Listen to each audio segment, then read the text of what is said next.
Our condolences go out to Mr. Sampson's family as well as Ms. Kamucha's family during this carnival season. Their investigations are still active and ongoing. As a result of these two fatalities, being involved with tandem floats, I have made the decision to discontinue the use of tandem floats for this carnival season. What does that look like moving forward? We really do not know. That is part of a conversation that we are planning to have hopefully later this week, if not later this week, definitely by next week. I've reached out to the Mayor's Mardi Gras Council, the Carnival crew captains, various other stakeholders within our city to discuss what can we do collectively to move forward in improving the safety of our carnival seasons.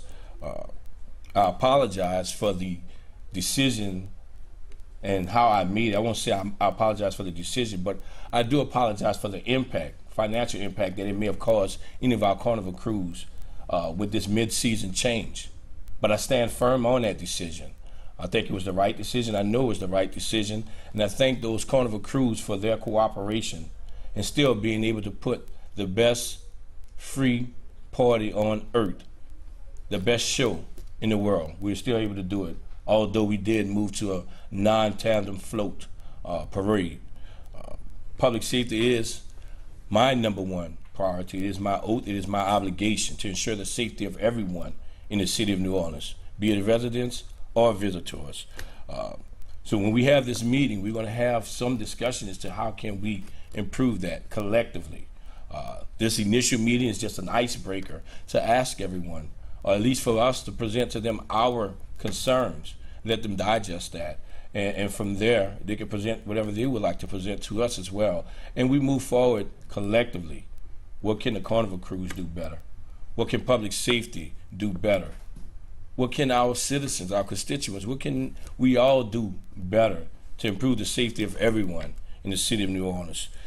We, along with our state and federal partners, have been enforcing our Mardi Gras ordinances throughout the season. We will continue to do so. We have been having a great collaborative effort with all of our public safety teams, from EMS to fire to Homeland Security to our Tier 2 level with HSI, everything, state troopers, everything that we've put in place thus far, we believe have worked greatly thus far. And we look forward to continuing those relationships. But again, our number one priority is public safety. With that, I would like to ask if you have any questions as I move forward. Chief, you talked about this initial meeting. This is with the Mardi Gras Task Force, or who is going to be involved in this meeting, and when will that meeting take place? So it's the Mayor's Mardi Gras Council, spearheaded by two individuals, Mr. James Reese and Elroy James of Zulu, Mr. James Reese of Rex. They're the leaders they're the co-leaders of this council, and I've reached out to them, and they've gladly accepted my request, and they're now reaching out with the Mayor's Cultural Economy unit to make sure that we can have that meeting, hopefully by the end of this week. If not the end of this week, definitely on next week. And it's just an icebreaker with the captain of the various crews, just to say, hey, what can we all do collectively to improve the safety? This is not a finger-pointing matter. There's no environment like that whatsoever. This is all about making sure that we are working together to make sure that the city of New Orleans and our constituents and our parade crews are safe. You say that this is an icebreaker. Are these meetings you hope to have monthly, weekly, continuous meetings throughout the year until next carnival season? So, carnival season, the preparation for carnival season starts Ash Wednesday for everyone. For us, it's public safety, for the mayor's administration, and more specifically, for the carnival crews themselves. It starts the day after Mardi Gras. So we definitely know that we're on a kind of a time frame with this. Will it continue throughout the year? If necessary, yes. But we want to meet as often as we need to make sure that we've addressed all the matters that we all feel is important to us to ensure safety for everyone. Chief, I'm seeing on Facebook, even as people are watching this now, folks saying it's not the tandem's fault. Why are there more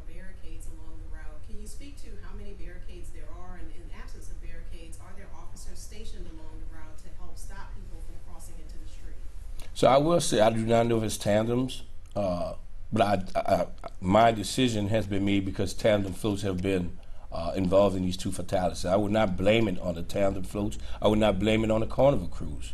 I don't think there's any, one particular issue or thing that we can blame. But what we can do is look at how we can ensure safety for everyone. Barricades along the route has been recommended. Accordions in between the tandems have been recommended. I mean, all this is to be discussed as we move forward with these discussions with everyone. I would be negligent if I made that decision and say, hey, this is what we're going to do without having some input from the Carnival crews and not knowing the impact that it can have on those crews. The decision I made with going with no tandems, I was well within my right as the chief law enforcement officer of this city and making sure that everyone is safe. And I think that I think I made the right decision. I understand that the conversation is beginning and you guys will continue that conversation. Can people expect changes for next Carnival? Oh, no doubt. There will be some changes. What those changes will be, I do not know. That is the purpose of the meetings, but there definitely will be some changes. Chief, can you speak to whether officers are instructing parade captains or floats to go any faster than they have in the past? And can you talk about whether there's any speed restrictions around Carnival this year that there haven't been before? No, we have never ever dictated speed and say, hey, you're going to go a certain speed. Our league dictates that speed, but our pace is at a pace that the dancing groups could dance, the marching units could march and play their music without having them running out of breath. Now, I will say this, our officers do have the autonomy when they see a gap to warn that element, be it a float element or a non-float element, to keep up with the pace of the parade. Every now and then you're going to have different elements to slow down. They may want to stop at a certain location. They want to slow down so you can hear the music underneath the bridge at Calliope and St. Charles. We have that. We deal with that every year. That's just a part of the Carnival season. So we do ask them to keep up with the parade and move forward from there. I just have a quick question. Is Orpheus rolling 30 minutes early tonight? As of right now, I have not been informed of such. I know there have been some concern with regards to the weather, but everyone is still scheduled to move at the official starting time. Maybe when I get out of here, maybe that is a question that is waiting for me once I walk out of these doors. But as of right now, no, everyone is scheduled to move at its official time. One additional question, on the tandem floats with generators, if they need a generator for each, if there's one generator that runs the entire float, are they allowed to stay together? No, I am not allowing the floats to stay together whatsoever. So as you saw with Bacchus last night, I did allow the large generators to still stay attached to one of the floats if that is what was needed for that float, but I am not allowing the floats to stay together for right now. And again, I must reiterate, this is only temporary. This is for this Carnival season only. This is not for all Carnival seasons moving forward. Will that decision stay in place? I do not know. That is a part of the conversation that we will have with the Carnival crew captains to determine what is the best way to move forward. Janet, do you have any questions?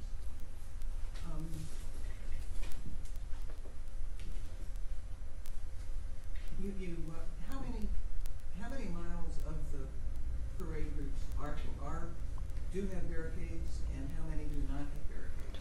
So we place our barricades, and I'm sorry, I think Jessica might have asked and I didn't answer it completely. So we have barricades strategically placed mainly at intersections, mainly at locations where we know that we have a high volume of traffic that we really need to restrict. Where we do not have barricades, we do have our officers strategically placed along the route, but we do not, as you know, have barricades along the entire route. But every intersection, major intersection, mainly in the turns, as you would see from Napoleon to St. Charles, from Magazine to Napoleon, through Calliope, going around Lee Circle, all the turns, going off of St. Charles onto Canal Street, all of our major turns, we have barricades stacked there. So that would be approximately how many miles or feet of the I really could not give you an exact number of miles or feet of barricades that we actually have in place. And the reason why you guys don't have barricades all along the route, is that a cost consideration? Is it better to not have them in certain places? I mean, the majority of it has been safety-wise, just having it, if you have 5, 6, maybe even some parades, 7 miles of barricades. That's labor intensive, one. But two, the manpower just getting to move those barricades if an emergency vehicle need to get across and things of that nature. That again is a part of the conversation that we need to have as to whether or not we really want to go into that direction. If we go into that direction, there's so much more to be considered in going into that direction. Chief, can I So- throw one out there for there's folks going to Orleans and Claiborne tomorrow for Zulu? Safety tips, the crowd expected to be large. Yes, so I mean, with all parades, not just with Zulu tomorrow, all parades, we're asking you to be vigilant. For Mardi Gras, we tend to see how we would go out to a block, and everyone within that block kind of becomes a family with one another throughout that day. And as such, we need to be more vigilant with watching one another, being mindful of one another's actions. Do not get too close to the floats. Be mindful, especially our kids. We started this messaging from the beginning of the carnival season. Be mindful of your kids as well. Make sure that they're equipped with the contact information should they find themselves separated from their loved ones. And again, every day you hear this on the radio, how a kid has been lost, a loved one is either looking for that kid or the kid has been located and we're trying to identify where the loved one is. So please be mindful. This is something for all of us to do. We as public safety have our responsibility. Carnival crews have their responsibilities. But our residents and visitors too have their responsibility. Be responsible. Do not overindulge. Make sure you have someone that is responsible who is with you that can keep you up with one another to make sure that we are all safe throughout this carnival season. All right. Again, and thank you all for this, and let's have a safe Mardi Gras these next 2 days. Thank you.